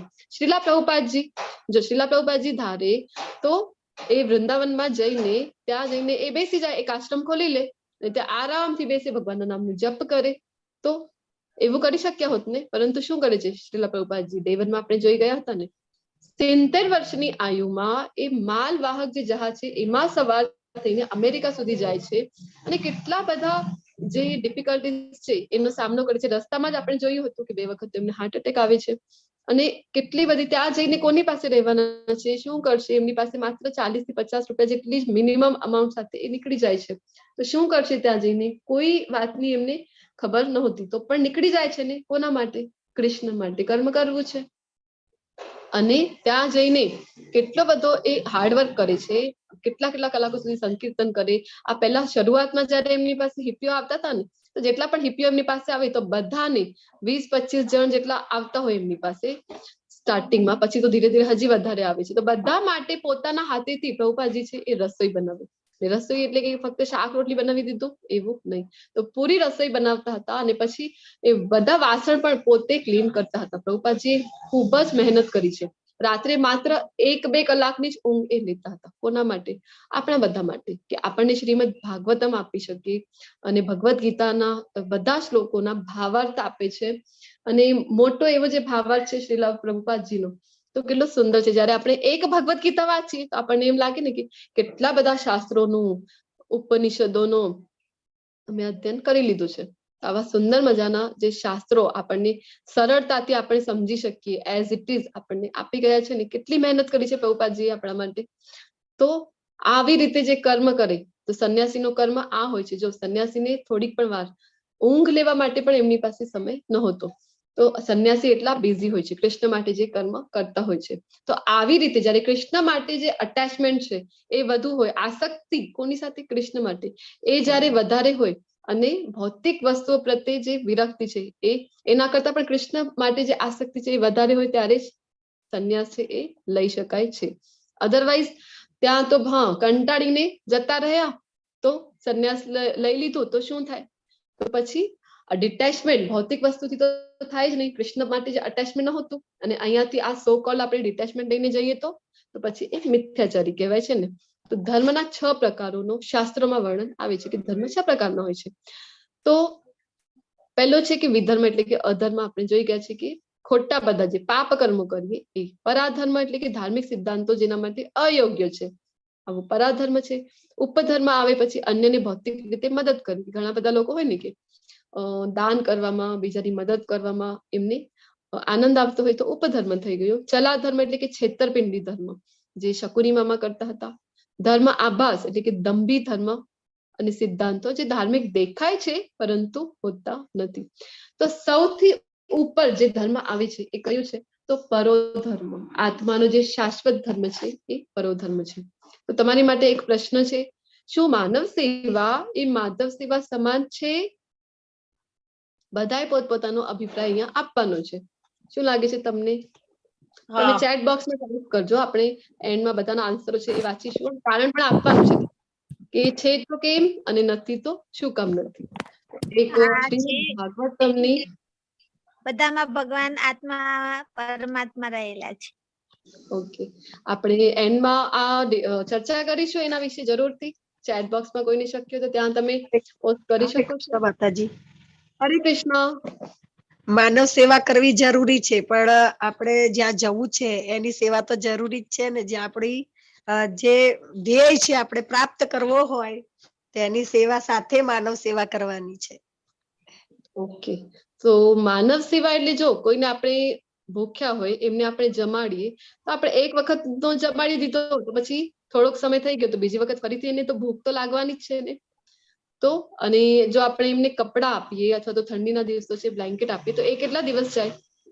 અમુક મહિના સુધી જાય. કપડા નો દાન કરીએ તો એ પણ અમુક મહિના સુધી જાય, પરંતુ ફરીથી એમને એ વસ્તુની જરૂર તો પડે છે ને. તો સૌથી ઇમ્પોર્ટન્ટ જે છે કઈ વસ્તુ આપણને આપવી જોઈએ તો એ આપણને ખબર હોવી જોઈએ કે જે એમના આત્માનો ઉદ્ધાર કરી શકે. આજે જન્મ મૃત્યુમાં આપણે બધા ફસાયેલા છીએ એનાથી આપણે પછી પાર કરી શકીએ. તો આપણો ટાઈમિંગ થોડોક વધારે જાય છે તો આપણે એન્ડમાં આ વિશે હજી ડિટેલમાં ચર્ચા કરીશું. ઇન્દિરા માતાજી, તમને શું કહેવું છે એ પણ આપણે એન્ડમાં લઈશું. આગળ આપણે આપણો સેશન છે એ આગળ વધાવીશું, કારણ કે ગોલોક ચાર્ટ પણ લીધું છે તો થોડોક સમય આપણો વધારે ગયો છે. તો એક ઘટના છે શ્રીમદ ભાગવતમની નૃગ રાજાની ઘટના, એની સાથે સમજવા માટે પ્રયત્ન કરીશું કે શાસ્ત્રો શું કહે છે. નૃગ નામના એક રાજા હતા. તો રાજા કેવા હતા? તો ખૂબ જ એ વૈભવશાળી રાજા હતા અને ખૂબ દાન કરી, દાનવીર હતા. સવાર પડે અને જે એમનું નિત્ય કર્મ છે એ કરી ને પછી સૌથી પહેલો જે કામ કરે તો કયું છે? દાન કરવાનું. કેટલું દાન આપે? તો રોજની 1 લાખ ગાયોનું એ બ્રાહ્મણોને દાન આપતા હોય છે. અને ગાયો પણ કેવી કે ગાયો જે છે એમના શિંગડા છે ને એ સોનાથી મઢેલા હોય અને એમના ઉપર જે વસ્ત્રો હોય ને તો એ બધા વસ્ત્રો રેશમી વસ્ત્રો હોય અને આ જે આભૂષણો હોય એ સોનાના આભૂષણો ધારણ કરેલી હોય અને પગમાં ચાંદીની ખરીથી સુસજ્જિત ગાયો. એવી કેટલી ગાયો? તો 1 લાખ ગાયો રોજની એ દાન કરતા હતા બ્રાહ્મણોને, નૃગ રાજા. તો એમને શું થાય છે કે આ જન્મમાં તો મારી પાસે ઘણું બધું છે, તો નેક્સ્ટ જન્મમાં મારું શું થશે? અગલો જે જન્મ છે ત્યારે મારું શું થશે? તો એની ચિંતા કરે છે. અને આપણે પણ આમ વિચાર કરીએ ને, કોઈ પણ કાર્ય જયારે સકામ કર્મ કોઈ પણ કરતા હોય તો આપણને શું છે એની પાછળનું મેઇન પર્પઝ? તો પુણ્યનું ભાતું છે એ સાથે હોવું જોઈએ, એટલા માટે આપણે કરતા હોઈએ છીએ ને જનરલી. તો એમને પણ એવું જ હતું કે આગલા જન્મમાં પણ મારી સાથે બધું મને આવું વૈભવ મળે, આવી બધી એમની કામનાઓ હતી. સકામ કર્મ કરી રહ્યા હતા તો એટલા માટે આટલું બધું રોજ દાન આપતા. તો એક દિવસ શું થાય કે એક બ્રાહ્મણને જે ગાય આપે છે 1 લાખ ગાયો એ બ્રાહ્મણ લઈને પોતાની ઘર જતા રહે છે. પછી શું થાય? થોડીક સમય પાછળ એમને ખબર પડે છે કે એક ગાય એમાંથી ઓછી છે, તો એ શોધતા શોધતા નીકળે છે. શોધતા શોધતા નીકળે, બધાને પૂછે કે તમે જોઈ છે આવી એક ગાય અહીંયાથી જતા તમે જોઈ છે? પછી ખબર પડે કે એ જે ગાય હતી તો પાછો જે રાજા ની જે ગૌશાળા હતી ને જ્યાંથી દાન આપતા હતા તો જે ગાયોના ધણ હતા બાકીના એમાં જઈને એ મિક્સ થઈ ગઈ છે. તો પછી એ બ્રાહ્મણ છે રાજા પાસે જાય છે કે ઓલી ગાયની હું માંગણી કરીશ કે મારી ગાય અહીંયા મિક્સ થઈ ગઈ છે. તો જાય ત્યાં સુધી તો એ જોઈ તો શું થતું હોય છે? તો રાજા પોતાના નિત્ય કર્મ અનુસાર 1 લાખ ગાયનું દાન દેતા હોય છે બીજા બ્રાહ્મણને, અને એ જે ગાય પહેલા બ્રાહ્મણની હતી એ એમાં મિક્સ થઈ ગઈ અને એ પણ જે છે દાનમાં બીજા બ્રાહ્મણને અપાઈ ગઈ. તો કેટલો મોટો આ અપરાધ કહેવાય ને કે એક બ્રાહ્મણને આપેલો દાન બીજા બ્રાહ્મણને જો એનાથી પાછો લઈ લઈએ ને તો ખૂબ મોટો અપરાધ ગણાય છે, અને એ પણ બીજાને અપાઈ ગઈ છે. તો હવે બંનેની વચમાં ખૂબ મતભેદ થાય છે. તો રાજા કહે છે કે તમને, પેલા બ્રાહ્મણને કહે છે કે તમને હું બીજી હજી 1 લાખ ગાયો દાનમાં આપું આ ગાયને હવે તમે જવા દો. તો પેલો બ્રાહ્મણ કે હું કઈ તમને લાલચું દેખાઉં છું? તો એ ના પાડી દે છે અને ત્યાંથી પછી એ ગુસ્સો થઈને ચાલ્યો જાય છે. તો બંને બ્રાહ્મણો નારાજ થઈ જાય છે અને પછી આ વાતથી મૃગ રાજા છે ખૂબ દુઃખી થઈ જાય છે અને પછી કાલાંતરે એમનું મૃત્યુ થઈ જાય છે. એમનું મૃત્યુ થઈ જાય તો જે યમરાજ છે, યમરાજની સમક્ષ એ ઉભા હોય ને યમરાજ એમને પૂછતા હોય કે તમે તો ખૂબ સારા કર્મો કર્યા છે, તમે તો કેટલો કેટલો દાન આપ્યો છે, તો તમને તો સ્વર્ગમાં ખૂબ ભોગો ભોગવવા મળે. તો રાજા કહે છે કે આનંદિત થાય છે અને પછી કહે છે કે પરંતુ એક તમારાથી ભૂલ થઈ ગઈ છે. તો પછી આ જે રાજા છે જેમ કહે છે પરંતુ, તો એમના ધ્યાનમાં આવી જાય છે કે હા પેલા બ્રાહ્મણ વાળી જે ઘટના છે. તો કે છે કે જેના કારણે ને તમને એક સજા પણ ભોગવવાની છે. તો એ કે તો તમે ડિસાઈડ કરી શકો છો, તમને છૂટ છે કે તમે પેલા જે સજા ભોગવવી છે અથવા તો તમને પેલા સ્વર્ગનું જે સુખ ભોગવવું છે તમે ડિસાઈડ કરી શકો છો. તો મૃગ રાજા કહે છે કે ઠીક છે, તો સજા પણ છે જો મારી, તો હું સજા પેલા ભોગવવા તૈયાર છું. તો પછી ગરોળી બનીને રહેવાની એમને સજા મળે છે. તો કેટલાક કેટલાક વર્ષો સુધી, અનેક વર્ષો સુધી એક કુવામાં એક ગરોળી બનીને રહે છે. તો રામાયણના ઉત્તર કાંડમાં એ ઘટનાનું વર્ણન થાય છે કે પ્રભુ શ્રી રામ ત્યાંથી જતા હોય છે અને કહેતા હોય છે કે જયારે હું કૃષ્ણ અવતારમાં આવીશ ત્યારે એનું આ રાજાનો જે ગરોળી બની ગયા છે એમનો હું ઉદ્ધાર કરીશ. એટલે કે ત્રેતા યુગની વાત છે, ત્યારથી લઈને દ્વાપર યુગમાં જયારે કૃષ્ણ આવે છે ત્યાં સુધીની આ ઘટના, એટલે એટલા વર્ષો સુધી આ ગરોળી બનીને રહે છે મૃગ રાજા. અને દ્વારિકાની નજીક એક કુવો હોય છે, ત્યાં એ રહેતા હોય છે કુવામાં. એક દિવસ શું થાય કે આ દ્વારિકાધીશ છે પોતાના પુત્રો સાથે જતા હોય છે ફરવા માટે અથવા તો પિકનિક ઉપર જતા હોય અને રસ્તામાં એમના પુત્રોને તરસ લાગે છે તો શોધતા હોય. હવે એ જમાનામાં બિસ્લેરી વોટરનો તો જમાનો નહોતો, તો બોટલ તો ન મળે, તો પાણીના સ્ત્રોત પણ એવા શુદ્ધ હતા એટલે પાણીના સ્ત્રોત શોધે છે અને ત્યાં જઈને એમને એક કુવો મળે છે અને કુવામાં જાય પાણીની ખોજમાં. ત્યાં જઈને એમને ખબર જોઈ તો એમની દૃષ્ટિ પડે છે ગરોળી ઉપર. તો જે કોઈ પણ ભગવાન સાથે આવે છે અહીંયા અવતાર લે છે ધરાતલ ઉપર, ત્યારે શું થાય છે તો જે દેવતાઓ છે ને, દેવતાઓ એ પોતે જ ત્યાં ભગવાન સાથે આવતા હોય છે. એવું નહીં કે ભગવાન સાથે જે પુત્રો બનીને આવ્યા છે એ કોઈ સામાન્ય વ્યક્તિ નથી હોતા, એ દેવતા હોય છે. તો દેવતાઓ છે, દેવતાઓના અંશ છે, એટલા માટે એમનામાં ખૂબ કરુણા હોય છે.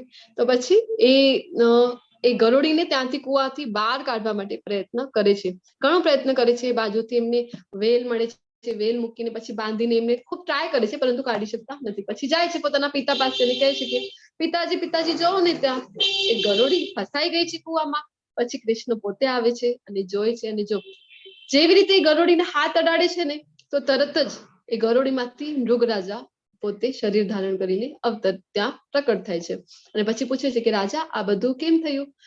તો મૃગ રાજા કહે છે ભગવાન તમે તો અંતર્યામી છો પરંતુ તમે પૃચ્છા કરી રહ્યા છો એટલે હું જણાવું છું. તો બધી ઘટનાનું વર્ણન કરે છે કે જેના કારણે એમને ગરોળી બનવું પડ્યું અને પછી કહે છે કે પણ એક કામ મેં કર્યું હતું ને ભગવાન, તો મારા રાજ્યમાં અમુક દેશથી અમુક જગ્યાએથી ભગવાનના જે છે સાધુ સંતો એ આવ્યા હતા અને એ રાધા કૃષ્ણના મંદિરનું નિર્માણ કરી રહ્યા હતા, જેના માટે એ મારી પાસે દાન માટે આવ્યા હતા અને મેં દાન આપ્યું હતું.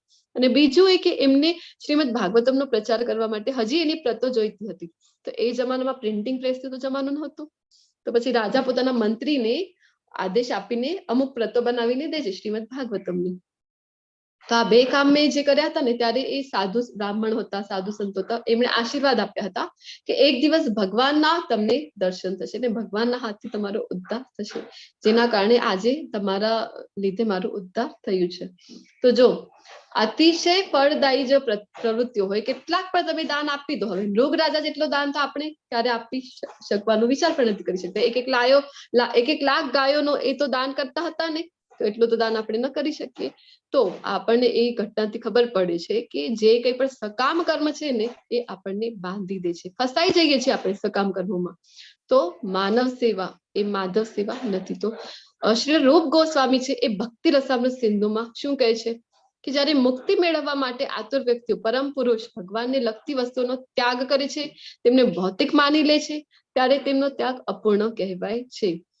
તો હવે સંન્યાસ લઈ લેવાનું એટલે કે દૂર થઈ જવાનું, ભૌતિક વસ્તુઓથી દૂર થઈ જવાનું, એનો ત્યાગ કરી દેવાનું, એટલે સાચું સંન્યાસ નથી. તો એ કેવું કહેવાય, એ જે વૈરાગ્ય છે એને કહે છે ને રૂપ ગોસ્વામી કે ફલ્ગુ વૈરાગ્ય કહેવામાં આવે છે. તો શું કરવાનું છે, તો આપણી પાસે જે કંઈ પણ છે, જે કંઈ પણ વસ્તુઓ છે એને કૃષ્ણની સેવામાં લગાડવાનું છે. એ થઈ ગયો આપણો સાચો વૈરાગ્ય. આપણી પાસે મોંઘા મોંઘા બધા પાસે મોબાઈલ ફોન છે, તો લેપટોપ છે, તો આપણી પાસે બે ઓપ્શન હોય છે ને, એક તો આપણે મૂવી જોઈ શકીએ, સોશિયલ મીડિયા પર તો ઘણું બધું છે એ કરી શકીએ પોતાની જે છે ઇન્દ્રિય તૃપ્તિ માટે, મનોરંજન માટે, અથવા તો આપણે શ્રીમદ ભાગવતના ભગવદ્ ગીતાના ક્લાસીસ અટેન્ડ કરી શકીએ. તો આપણી પાસે જે કંઈ પણ છે એ આપણે કૃષ્ણની સેવામાં જો લગાડીએ તો એ થઈ ગયો આપણો સાચો વૈરાગ્ય. એટલે કે કોઈ પણ ભૌતિક વસ્તુથી દૂર થવાનો નથી. આ ત્યાગ તો અપૂર્ણ કહેવાશે. એ પૂર્ણ ક્યારે થશે, જ્યારે આપણે એ વસ્તુને કૃષ્ણની સેવામાં લગાડી દઈશું.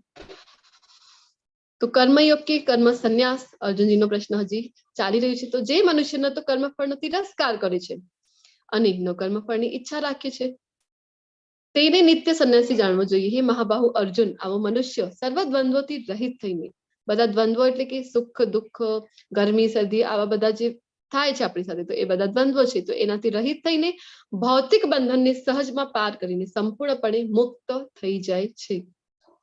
તો જો ક્યારે પણ કોઈ પણ કર્મ જયારે કરતા હોઈએ છીએ, કર્મથી તો આપણે નિયત ફરજો તો બજાવવાની છે ભગવાનની. સ્ટાર્ટિંગ થી એક જ વાત સમજાવી રહ્યા છે ને બીજો શું કહે છે કે કર્મ ફળ પ્રત્યે અનાસક્ત થવાનું છે.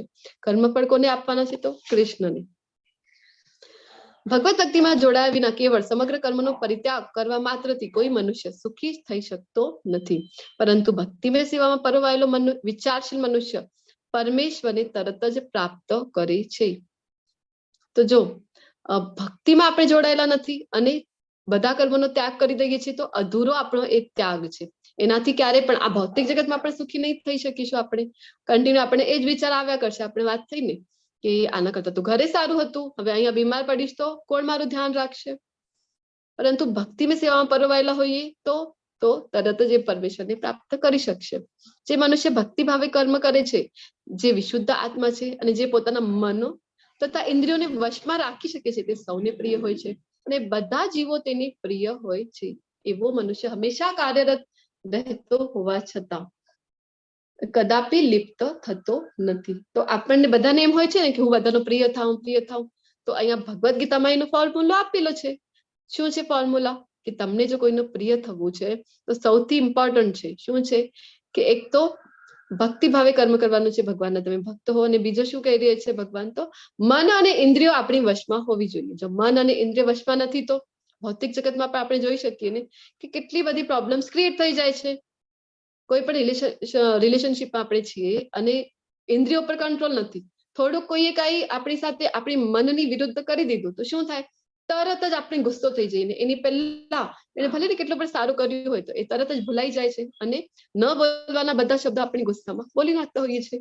શું થાય, એ નથી, ઇન્દ્રિયો વશમાં નથી, ગુસ્સા ઉપર કંટ્રોલ નથી, તો શું થાય છે, તો રિલેશનશીપ બગડે ને પછી આપણને ખ્યાલ આવે કે ના આ તો મારે બોલવું જોઈતું નતું, વધારે જ મારાથી બોલાઈ ગયું છે. તો આવી રીતે ભૌતિક જગતમાં પણ જો કોઈનો પ્રિય બનવું હોય તો એનું ફોર્મ્યુલા છે કે તમારું મન અને ઇન્દ્રિયો તમારા વશમાં હોવી જોઈએ. તો આ જગતમાં રહીને વ્યક્તિ પોતાની ફરજ કેવી રીતે નિભાવી શકે છે, તો ભગવાન છે એ ખૂબ જ સુંદર અહીંયા એક્ઝામ્પલ આપે છે. શું કહે છે કે પદ્મપત્ર મિવાંબસ, પદ્મપત્ર સાથે સરખામણી કરે છે. કોની? તો જે ભક્તો હોય છે, જે મનુષ્ય કર્મફળ પરમેશ્વરને સમર્પિત કરીને આસક્તિ રહિત થઈને પોતાનું કર્તવ્ય કર્મ કરે છે, તે જેમ કમળપત્ર જળથી અસ્પૃશ્ય રહે છે તેમ પાપ કર્મોથી અલિપ્ત રહે છે. હરે કૃષ્ણ પ્રભુજી. હરે કૃષ્ણ માતાજી. તમારે જવું પડશે આજે જરા. વોઇસ તમારો બ્રેક થાય છે, તમારે લીવ થવું છે. હરે કૃષ્ણ. માતાજી આવે છે? હા, વચમાં બ્રેક થઈ રહ્યું છે. કદાચ સ્ટાર્ટ કરવાનો છે, મારે લીવ થવું પડશે. પણ તમારે લીવ થવાનું છે એવું કહી રહ્યા છો? હા, ઓકે, હા, કઈ વાંધો નથી. ઓકે, તો આપણને એમ થાય ને કે જે કોઈ પણ અહીંયા છે ભક્તો છે અને અમે છે, એટલે કે સામાન્ય જનો છે ને ભક્તો છે, તો શું ફરક છે? બંને જણ તો આપણને એમ થાય ને કે પોતપોતાના નિયત ફરજો કરી રહ્યા છે. તો સવારથી માંડીને રાત્રિ સુધી સામાન્ય જનો છે એ પણ પોતાનું રૂટીન કરતા હોય છે, જોબ ઉપર જાય, વ્યવસાય ઉપર જાય, અને બીજા જે લોકો છે એટલે કે ભક્તો છે એ પણ તો એ જ તો કરતા હોય છે, એ પણ પોતાનું રૂટીન કર્મ કરતા હોય. તો ફરક શું છે? તો ફરક આ છે, ભગવાન કહી રહ્યા છે ને કે આમ આપણને જોઈને લાગી શકે કે કોઈ ભક્તિમય સેવા કરી રહ્યો છે અને જે સામાન્ય જન છે, બંને જણના કામ સરખા દેખાઈ શકે છે, બહારથી આપણને જોતા એવું થઈ શકે છે, પરંતુ ફરક શું છે? તો પહેલો જે સામાન્ય વ્યક્તિ છે એ કર્મ બંધનમાં બંધાઈ રહ્યો છે, એટલે કે ભૌતિક બંધનમાં ફરીથી એને જન્મ મૃત્યુના ચક્રમાં ફસાવવાનું છે.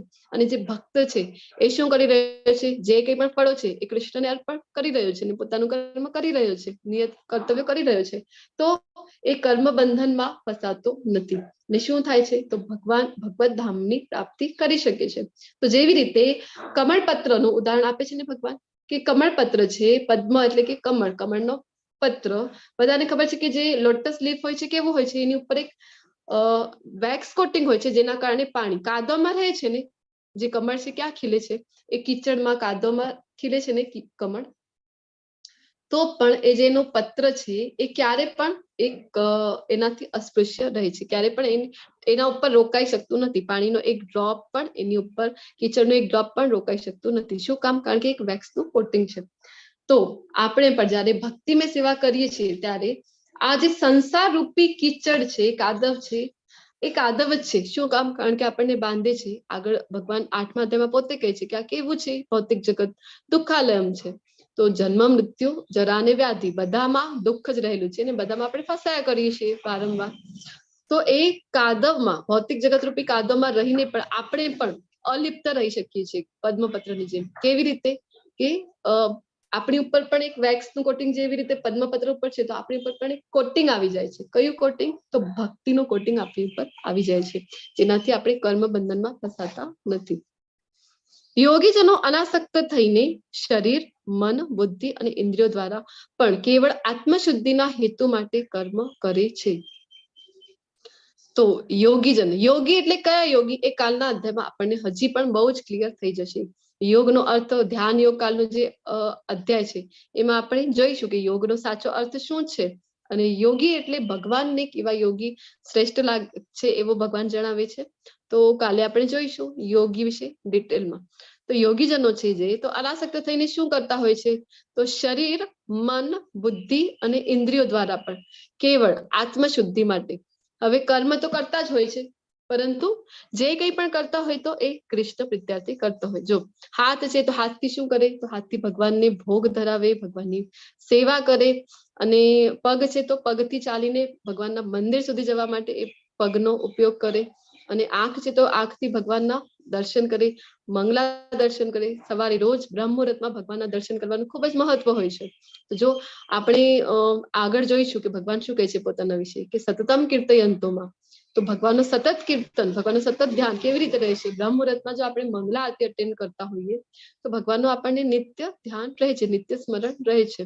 અને ખૂબ મહત્વ હોય છે બ્રહ્મ મુહૂર્તમાં ભગવાનનું ધ્યાન કરવાનું, ભગવાનની પૂજા અર્ચના કરવાનું, નામ જપ કરવાનું. કાન છે તો કાનથી શ્રવણ માટે, ભગવદ્ ગીતાના, ભાગવતમના વર્ગો અટેન્ડ કરવા. અને હરે કૃષ્ણ મહામંત્ર પણ આપણે જોરથી ઉચ્ચારણ કરીને બોલતા હોઈએ છીએ ને. આ જે મંત્ર છે એ મનથી બોલવાનું નથી હોતું, તો એ પણ આપણે શ્રવણ કરતા હોઈએ છીએ. અને નાક છે તો ભગવાનને અર્પણ કરેલા પુષ્પો છે એ સૂંઘવા માટે. અને મુખથી ભગવાનને જે ભોગ ધરાવ્યું છે એ પ્રસાદ ગ્રહણ કરવા માટે અને હરિનામ લેવા માટે મુખનો ઉપયોગ કરે. તો એવી રીતે બધા જે છે શરીર દ્વારા, મન દ્વારા અને બુદ્ધિ દ્વારા શું કરતા હોય યોગીજનો? તો ભગવાનની સેવા કરતા હોય છે. જેવી રીતે આપણા શ્રીલા પ્રભુપાદજી છે, શ્રીલા પ્રભુપાદજીએ પણ બધી જ રીતે આપણે જોઈ ગયા ને કે કેવી રીતે એ બધાને હિપ્પીઓ જેવા, આપણને ઘણી વાર એવું થઈ શકે ને કે હિપ્પીઓ હતા એટલા વ્યસનમાં ડૂબેલા, એમને ભક્તિ આપી દીધી. તો અહીંયા ભારતમાં ટ્રાય ના કર્યું હશે? આપણે જોયું હતું ને કે ભારતમાં ખૂબ પ્રયત્નો કરે છે પ્રભુપાદજી, પરંતુ ભારતમાં કેવું છે કે ભારતમાં તો બધાને કૃષ્ણ વિશે અમે જાણીએ છીએ, કૃષ્ણ વિશે તો આ જે પાટી હોય ને, પાટી સ્લેટ જે હોય છે ને લખતા હોઈએ આપણે, તો સ્લેટ જો ખાલી હોય તો પછી એના ઉપર લખવું સહેલું છે. અને સ્લેટ જો ઓલરેડી લખેલી હોય તો પછી કેટલી મહેનત પડે, એને ક્લીન કરવું પડે, પછી એના ઉપર લખી શકીએ છીએ. તો ભારતમાં કેવું હતું, તો બધાને કૃષ્ણ વિશે તો અમે જાણીએ છીએ, અથવા તો ભગવદ ગીતા ડિસ્ટ્રીબ્યુશન પણ જયારે આપણે વાત થઈ ને કે ડિસેમ્બર જાન્યુઆરીમાં ભક્તો કરતા હોય, તો કોઈ ભક્ત આવે અને કહે કે ભગવદ ગીતા લઈ લો ને તમે, તો શું કે ભગવદ ગીતા છે અમારી પાસે, વાંચી જ પણ છે અમે, છે અમારી પાસે, પરંતુ જીવનમાં ક્યારેય ઉતારતા નથી. ભગવદ ગીતાનું જ્ઞાન શું કામ છે? જીવનમાં ઉતારવા માટે છે. પ્રભુપાદજીની ભગવદ ગીતા આપણે વાંચીએ ત્યારે આપણને ખબર પડે છે કે કેવી રીતે આપણે ભગવદ ગીતાને આપણા જીવનમાં ડે ટુ ડે લાઈફમાં ઉતારી શકીએ છીએ અને ભગવદ ગીતાનો જે સાર છે એ પણ પ્રાપ્ત કરી શકીએ છીએ. Just a moment.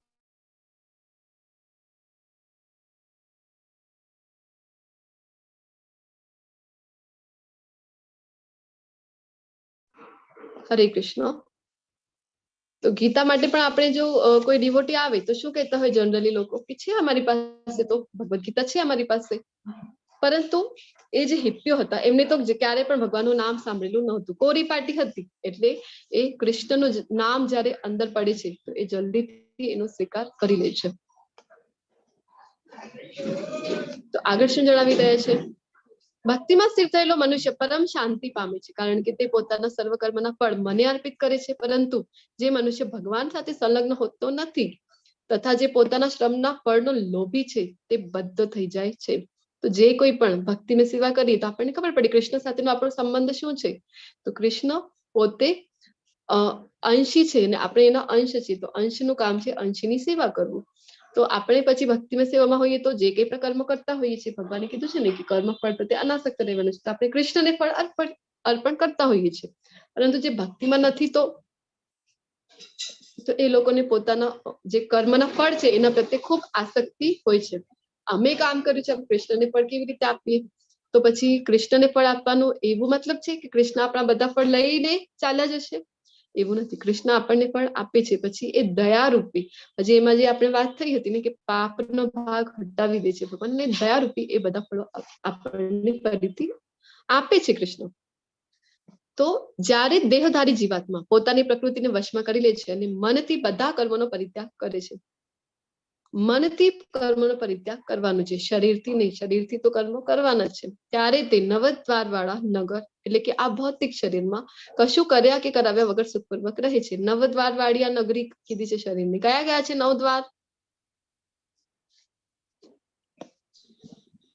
હરે કૃષ્ણ. કાન, બે આંખો, નાક, નાક, નાકના મિથુનો, 2 આંખો. સોરી, 2 આંખો. મીરા માતાજી તમે જણાવશો? એટલે પૂરા 9 દ્વાર તો કદાચ નહીં કાઉન્ટ થાય. આંખ, કાન, નાક, મુખ, ત્વચા, ઉપસ્થ અને ગુર્દા.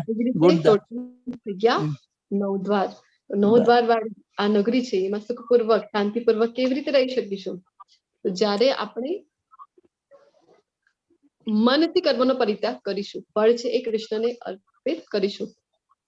પરંતુ જ્યારે કોઈ મનુષ્ય અવિદ્યાને નષ્ટ કરનારા જ્ઞાનથી પ્રબુદ્ધ થાય છે, ત્યારે જેવી રીતે દિવસે સૂર્ય દ્વારા બધું પ્રકાશિત થઈ જાય છે, તેવી રીતે તેના એ જ્ઞાનથી બધું જ પ્રકટ થઈ જાય છે. સૂર્ય આવે છે પછી કોઈ પણ અંધકાર રહે છે? હવે રાત્રે આપણે કોઈ પણ વસ્તુને જોઈએ તો કેવી દેખાય? બધી જ વસ્તુ આપણને એક જ કલરની દેખાય ને, બધું કાળું. આપણું ઘર પણ છે તો કાળું, ગાડી પણ છે તો કાળું, આપણે પોતે પણ કાળા. પરંતુ જેવી રીતે સૂર્ય પ્રકટ થઈ જાય છે તો કેવું બધું ઉજળું ઉજળું આપણને દેખાય છે ને. તો એવી રીતે જ્યારે દિવ્ય જ્ઞાન આપણને મળે છે, દિવ્ય જ્ઞાન આપણા હૃદયમાં પ્રકટ થાય છે, તો પછી શું થાય છે? તો બધું જ છે એ પ્રકાશિત થઈ જાય છે. આપણે વાત કરી હતી આ ભગવદ ગીતા એટલે કે ટ્રાન્સેન્ડેન્ટલ નોલેજ છે, દિવ્ય જ્ઞાન છે. તો પણ વખત આપણે વાંચી લઈશું તો એ આપણે ધ્યાનમાં આવશે નહીં. ભગવદ ગીતા છે એ પ્રકટ થાય છે. ક્યારે પ્રકટ થાય છે? જ્યારે કૃષ્ણની કૃપા થાય છે, ભક્તિમય સેવા જ્યારે કરીએ ત્યારે એ આપણી અંદર પ્રકટ થાય છે. જ્યારે મનુષ્યની બુદ્ધિ, મન, શ્રદ્ધા તથા આશ્રય સર્વથા ભગવાનમાં સ્થિર થઈ જાય છે ત્યારે તે પૂર્ણ જ્ઞાન દ્વારા, હરે કૃષ્ણ, કાઇન્ડલી મ્યુટ યોરસેલ્ફ. પૂર્ણ જ્ઞાન દ્વારા સર્વ સંશયોથી વિશુદ્ધ થઈને સીધો મુક્તિ પંથે આગળ વધે છે. જો આપણને ખબર હોય, હરે કૃષ્ણ, હરે કૃષ્ણ. અવાજ આવી રહ્યો છે મારો? હરે કૃષ્ણ, અવાજ ક્લિયર છે મારો? હા હા હરે કૃષ્ણ માતાજી. બધાના માઇક બંધ કરાવી દો ને તો શું છે હા સરખો માતા અવાજ કોઈ માતાજીનું માઇક ચાલુ છે મેમ. હા હા હા મેં કરી દીધું છે મ્યુટ. ઓકે. હરે કૃષ્ણ. તમે જ્યારે અનમ્યુટ કરો ને બોલવા માટે ત્યારે થોડો ખ્યાલ રાખવાનો. તો પછી આશ્રય પણ આપણા છે કોણ છે તો કૃષ્ણ છે. કૃષ્ણ ઉપર સંપૂર્ણ આપણે આશ્રય રાખીએ તો પછી શું થાય, આપણી બુદ્ધિ, મન, શ્રદ્ધા અને આશ્રય બધું જ જ્યારે કૃષ્ણમાં આપણે સ્થિર કરીએ તો પછી શું થાય છે, આ જે મુક્તિ પંથ છે એમાં આપણે આગળ વધી શકીએ છીએ.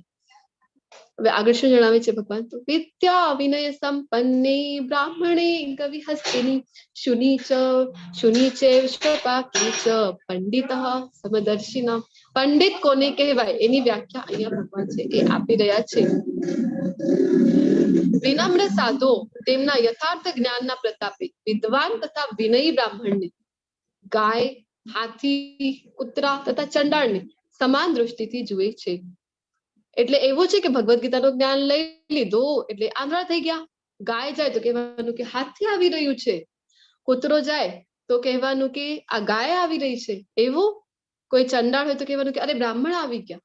આવું છે આનો અર્થ? તો ના, એનો અર્થ એવું થઈ ગયો કે એ જાણે છે, જયારે જ્ઞાન એના હૃદયમાં પ્રકટ થયું તો એ જાણે છે. શું જાણે છે?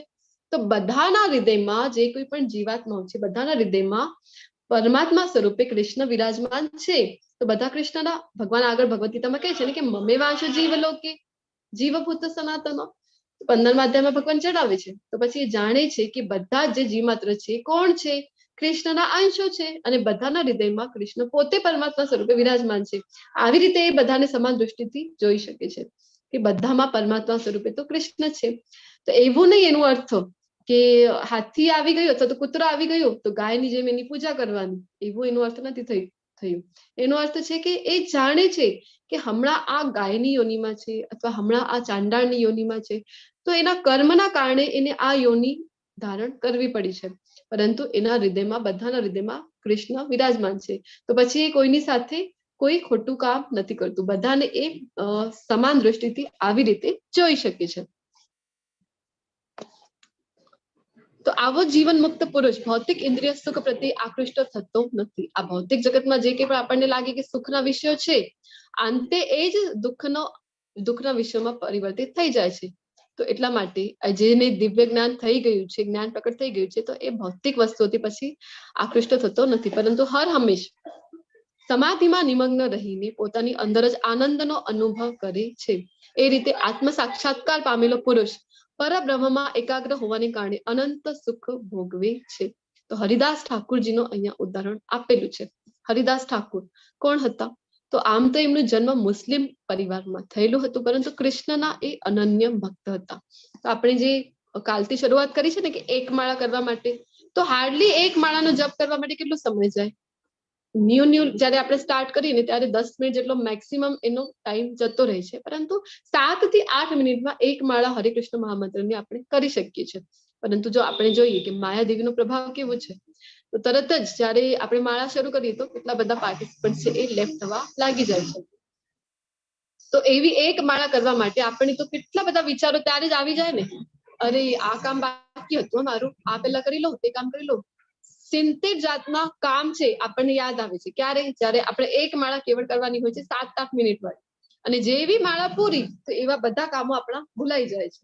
અને ત્યારે માળા કરી ત્યારે બધું આપણને અર્જન્ટ લાગે છે. શું કામ? કારણ કે મન આપણું છે એ ચંચલ છે, એ ખૂબ જ વિચલિત થયા કરે છે. તો અહીંયા હરિદાસ ઠાકોરજી છે કેટલી માળાઓ કરતા હતા એવી હરિકૃષ્ણ મહામંત્રની? તો રોજની 192 માળાનો જપ એ રોજ કરતા હતા. તો એક વખત શું થાય છે, મુસ્લિમ કુટુંબમાંથી આવતા હોય તો એમના જે મુસ્લિમો છે ને, તો બીજા જે લોકો એમના સાથે ખૂબ ઈર્ષ્યા કરતા હતા કે શું કામ એ કૃષ્ણના મંત્રનો જપ કરે છે.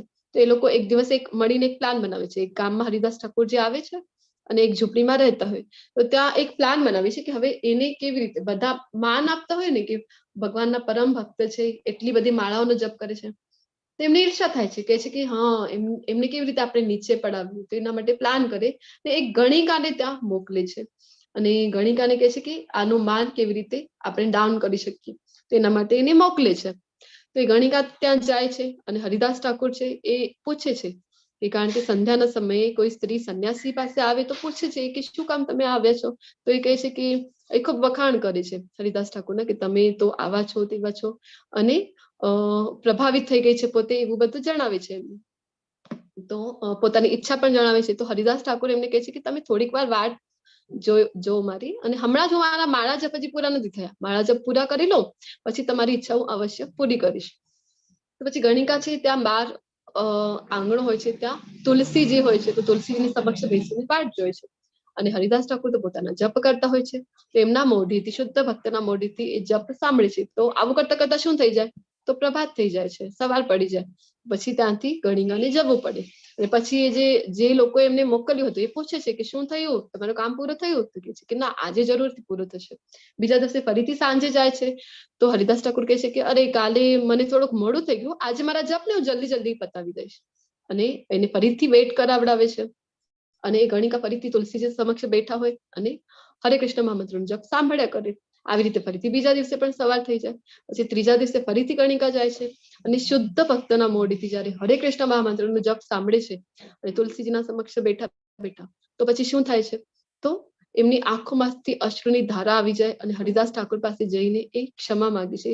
3 રાત્રિ સુધી જયારે કન્ટિન્યુઅસલી હરે કૃષ્ણ મહામંત્રનો જપ સાંભળે છે ત્યારે એ હરિદાસ ઠાકોર પાસે જઈને ક્ષમા માંગે છે અને પોતાના આવવાનું જે હેતુ હતું એ જણાવે છે. તો હરિદાસ ઠાકોર શું કે મને ખબર હતી કે તમારો ઇન્ટેન્શન શું હતું, પરંતુ હું તમારો ઉદ્ધાર કરવા ઈચ્છતો હતો. ભગવાનના ભક્તો કેવા હોય છે, અહેતુકી કૃપા એ કરતા હોય છે.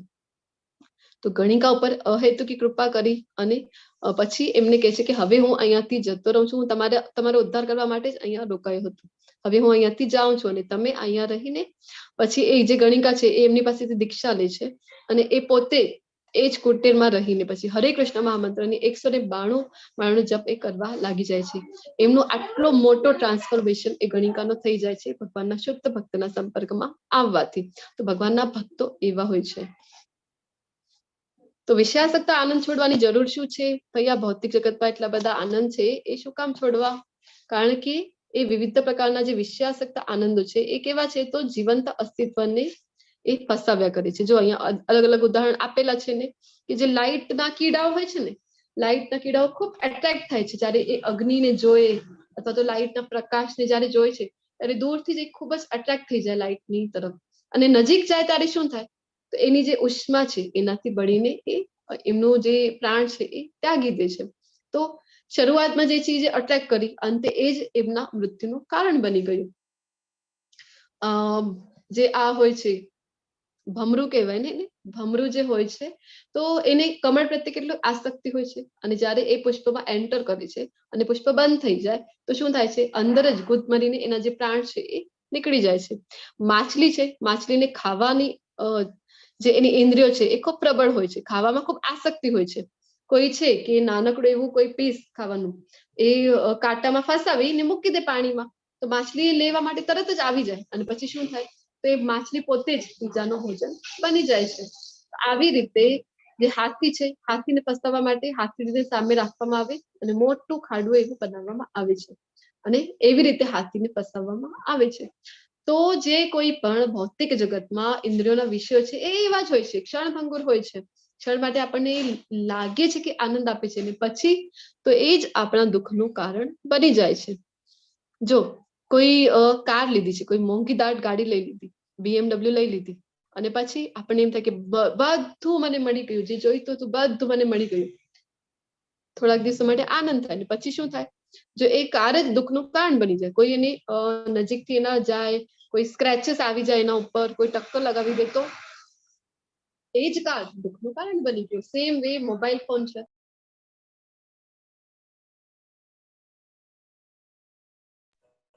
મોબાઈલ ફોન લઈ લીધું, આઈફોન જોઈતું હતું મળી ગયું, તો પછી એ જ દુઃખનું કારણ બની જાય. કેવી રીતે? કારણ કે એની આપણે તો દિવસ રાત એની સાચવા કરીએ જયારે નવું નવું હોય છે ત્યારે, પછી થોડાક દિવસો પાછળ ખબર પડે કે નયું વર્ઝન આવી ગયું છે, તો પછી એ જ આપણા દુઃખનું કારણ બની જાય. અથવા તો આ ફોન ને કઈ થઈ ગયું તો આપણા દુઃખનું કારણ બને છે. તો એવી રીતે ભગવાન જણાવે છે કે જે બુદ્ધિશાળી મનુષ્ય છે ભૌતિક ઇન્દ્રિયોના સંસર્ગથી ઉત્પન્ન થનારા સુખોપભોગમાં રસ લેતો નથી, કારણ કે તે દુઃખના મૂળનું કારણ બની રહે છે. હે કૌંતેય, આવા સુખોનો આદિ તથા અંત હોય છે. તેથી સુજ્ઞ મનુષ્ય તેમાં આનંદ લેતો નથી. તો એમાં ક્યારે પણ એ રમતો નથી. જે બુદ્ધિશાળી છે એ ક્યારે પણ ભૌતિક વસ્તુઓમાં એ ક્યારે રમતો નથી. શું કામ? જો ભૌતિક આનંદો કેવા છે, એનો શરૂઆત પણ હોય છે અને અંત પણ હોય છે, અને અલ્ટિમેટલી આપણને ફસાવી દે છે, બાંધી દે છે. જો વર્તમાન શરીરનો ત્યાગ કરતા પહેલા કોઈ મનુષ્ય ભૌતિક ઇન્દ્રિયોના આવેગોને સહન કરી શકે તથા વાસનાના અને ક્રોધના વેગને રોકી શકે તો તે યોગી છે અને તે આ જગતમાં સુખી હોય છે. આ જગતમાં પણ સુખી રહેવું હોય ને તો ભગવદ ગીતાનું જ્ઞાન હોવું ખૂબ જરૂરી છે. આપણને એમ થાય ને કે ના, મૃત્યુની પાછળ શું થવાનું છે અમે એમાં રસ નથી ધરાવતા. તો અરે આ અજ્ઞાન છે. અજ્ઞાનતા જે છે, ઘણા લોકોને એમ થાય કે અજ્ઞાનતા તો આનંદ છે, આનંદદાયી છે, ઓછું ખબર તો ઓછી ઉપાધિ, એવું થાય છે. પરંતુ નહીં, ફસાઈ જઈએ છીએ ને આપણે. તો આવી રીતે ભગવાન અહીંયા જણાવે છે કે આ જગતમાં પણ કેવી રીતે સુખી રહી શકીએ. તો શરીરનો ત્યાગ કરતા પહેલા આજ જે અતિ દુર્લભ મનુષ્ય જીવન મળ્યું છે, તો આ બધા જે આવેગો છે એને સહન કરતા જો શીખી જઈએ. જે મનુષ્ય અંતર થકી સુખી છે, સક્રિય છે અને અંતરમાં આનંદ અનુભવનારો છે અને જેનું લક્ષ્ય અંતર્મુખી છે, તે જ વાસ્તવમાં પૂર્ણ યોગી છે. તે પરબ્રહ્મમાં મુક્તિ પામે છે અને અંતે બ્રહ્મને પામે છે. તો પોતાની અંતર જ પછી એમને આનંદની અનુભૂતિ થઈ શકે છે. શાંતિનો સૂત્ર શું છે? સવારથી લઈને રાત્રિ સુધી આપણે બધા શાંતિ, જે કઈ કરી મગજની શાંતિ જોઈએ છે, મને મગજની શાંતિ જોઈએ છે, પરંતુ મળે છે? નથી મળતી. ભગવદ ગીતામાં આપણને ખબર પડે છે કે શાંતિનો ફોર્મ્યુલા, પીસ ફોર્મ્યુલા આ શ્લોકને કહેવામાં આવે છે. 5મા અધ્યાયનો છેલ્લો શ્લોક છે, 29મો, 5.29. કયું છે? ભોક્તારમ યજ્ઞ તપસામ સર્વલોક મહેશ્વરમ સુહૃદમ સર્વભૂતાનામ જ્ઞાત્વા મામ શાંતિ મૃચ્છતિ. મને સમસ્ત યજ્ઞો તથા તપશ્ચર્યાઓનો પરમ ભોક્તા, સમસ્ત ગ્રહો તથા દેવોનો પરમેશ્વર, જો અલ્ટિમેટ જે ભોક્તા છે ને, સુપ્રીમ એન્જોયર કોણ છે? તો કૃષ્ણ પોતે છે. આપણને એમ થાય કે ભોક્તા તો હું પણ છું, હું પણ, મને તો ખાવાની વસ્તુ ખૂબ ગમે છે, હું તો ખૂબ ખાઈ શકું છું. તો હું તમને પૂછું કે તમારી કોઈ ફેવરેટ મીઠાઈ છે, ગુલાબ જામુન છે અથવા તો કાજુ કતલી છે, તમે એક સાથે કેટલી ખાઈ શકો છો? વધુમાં વધુ 2 ખાઈ શકો, 5 ખાઈ શકો, 10 ખાઈ શકો, કેટલી ખાઈ શકો છો? 15 ખાઈ શકો વધુમાં વધુ. પછી શું થાય? 2 કે 3 નહીં, ઘણા લોકો છે 8-10 પણ ખાઈ શકે છે. તો પછી શું થાય? એની આગળ આપણે ખાઈ શકીએ છીએ, તો આપણે ભોગતા છીએ નાનકડા એવા, પરંતુ પરમ ભોગતા કોણ છે? તો કૃષ્ણ પોતે છે. કૃષ્ણ પોતે છે. યાજ્ઞિક બ્રાહ્મણો વાળો પ્રસંગ આપણે જોયું હતું ને, કે કૃષ્ણ માટે કોણ કોણ કોણ બલિદાન કરે છે. તો યાજ્ઞિક બ્રાહ્મણોની પત્નીઓ કૃષ્ણ બલરામને બધું, હજી હવન થઈ રહ્યું હતું તો એની પહેલા જ કૃષ્ણ બલરામને બધી પ્રસાદીની સામગ્રી અર્પિત કરી દે છે. શું કામ? આપણે જોયું હતું, કારણ કે એ જાણતી હતી કે બધા જે યજ્ઞો છે, યજ્ઞોના પરમ ભોક્તા કોણ છે? અલ્ટિમેટલી કોને પ્રસન્ન કરવાના છે? કૃષ્ણને. કૃષ્ણ છે એ બધા યજ્ઞોના, તપશ્ચર્યાઓના ભોક્તા છે. સમસ્ત ગ્રહો તથા દેવોના પણ પરમેશ્વર છે. જેટલા પણ ગ્રહો છે, જેટલા પણ દેવો છે, બધાના પરમ ઈશ્વર કોણ છે? ઈશ્વર કોઈ હોઈ શકે, પરંતુ પરમ ઈશ્વર કોણ છે? તો કૃષ્ણ પોતે છે. તેમજ સમસ્ત, હરે કૃષ્ણ, મારે ત્યાંથી થોડોક બેકગ્રાઉન્ડ નોઈઝ છે, પરંતુ બસ આ અધ્યાયનો આ છેલ્લો શ્લોક છે. તો આપણા બધાના અને હિત કરતા શુભેચ્છક મિત્ર, સુહૃદમ કહી રહ્યા છે ભગવાન, કેવળ ફ્રેન્ડ નહીં, બેસ્ટ ફ્રેન્ડ પણ કેવા? તો આપણા બધાનું જે ભલું ઈચ્છતા હોય, હિત કરતા જે છે, શુભેચ્છક મિત્ર છે, એવા મિત્ર કોણ છે આપણા? તો કૃષ્ણ છે. એ જો જાણી લઈએ અને ભગવાનની જે ભાવના છે, કૃષ્ણ ભાવનામૃતમાં આપણે ઓતપ્રોત થઈ જઈએ, તો શું થાય? તો આ સંસારના જેટલા પણ દુઃખો છે એમાંથી આપણે શાંતિ પ્રાપ્ત કરી શકીએ. શાંતિનો આ ફોર્મ્યુલા છે. તો આની સાથે આપણો આ સુંદર મજાનું 5મો અધ્યાય, કૃષ્ણ ભાવના યુક્ત કર્મ છે, એ પૂર્ણ થાય છે. અને હું મારી વાણીને વિરામ આપું છું. તમે બધા ખૂબ ધ્યાનથી, શાંતિપૂર્વક, ધૈર્યપૂર્વક સાંભળ્યું. ખૂબ ખૂબ આભાર. વાંછા કલ્પતરુભ્યશ્ચ કૃપા સિંધુભ્ય એવ ચ પતિતાનાં પાવનેભ્યો વૈષ્ણવેભ્યો નમો નમઃ. હરે કૃષ્ણ કૃષ્ણ કૃષ્ણ હરે હરે, હરે રામ રામ રામ હરે હરે. હરે કૃષ્ણ. હરે કૃષ્ણ.